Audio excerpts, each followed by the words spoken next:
आठवीच्या विद्यार्थी तुमच्या समोर छानशी कविता घेऊन येतात. कविताचे नाव घे माय भू, कवी सुरेश भट. 1 2 3 स्टार्ट.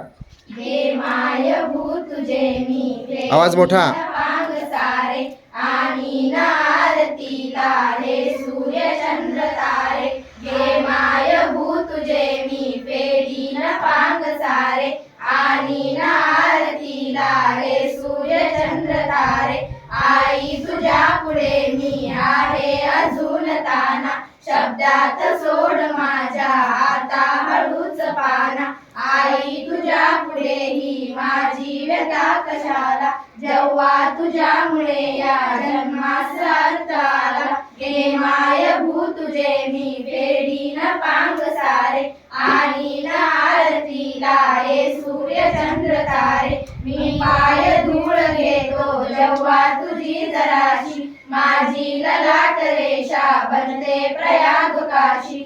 आई तुझी अशी मी गाईन रोज गाणी, माझी तुझ्या दुधाने गेली भिजून वाणी. घे माय भू तुझे मी फेडीन पांग सारे आणि आरतीला हे सूर्य चंद्र तारे. हे सूर्य चंद्र तारे, हे सूर्य चंद्र तारे. छान छान.